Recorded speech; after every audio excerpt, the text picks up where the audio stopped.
Well, you know, if you're out on a hike and things to have in your pocket, and I'm a big one on having stuff in your pocket to survive on. You can have a little pocket knife for slivers and stickers and things like that, and but you need to have a big pocket knife that's 4.5, 5 inches long, like the old Buck knives. I think it was a 110.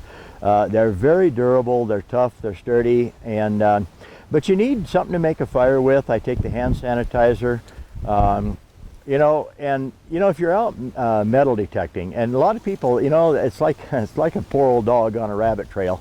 You know, they get a wind of that rabbit and off they go. And when you're metal detecting, you know, you lose track of time. You're having fun. You might be finding traces of gold. You might even find some little nuggets. And you know, if you can just get upstream a little ways, you're going to find bigger nuggets. I believe in Australia a few years ago, the biggest nugget ever found was 16 pounds. Okay, that's big. That is so huge. It's got to be worth a couple $1 million, because it's not a pile of gold. It's not coins. It's not a bunch of nuggets. It's one nugget. It weighs 16 pounds. It was big. You know, Garrett happens to be some folks that I kind of know. And I actually was down in Six Flags, Texas, and I ran into a guy, John, who is the videographer for Garrett. And we were talking, but anyway, he noticed the hat. And I got the hat. I tell him I come by it honestly, and how's that?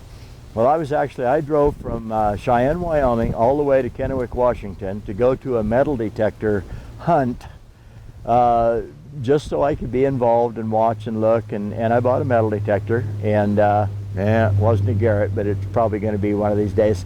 So anyway, John and I talked, and I told him that I'd get a hold of him and you know, visit with him a little bit. So he's known the Garrett family for, I think, about 30 years, and just really swears by the product. If you've been through an airport, you've been through a Garrett metal detector. And so they're big, they're little, they're very personal, you know, metal detectors for finding coins and jewelry and stuff like that. And then they make the big detectors, you know, for buildings. So I would suggest that you look up Garrett. I think they're a good product. A lot of the people that I know at the hunt out in Kennewick were using Garrett machines that were 20 years old. They looked very, very unsophisticated. They looked very old. They were a little on the bulky side. But when it came to finding the 100,000 coins that they had hid in this big field, the guys that had just as many of those coins and prizes as anybody else were those 20-year-old Garrett machines. Why? They learned to listen to the beeps.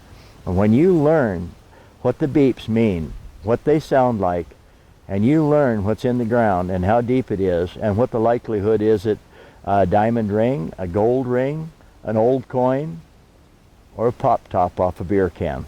That's important, because you don't dig up the pop tops.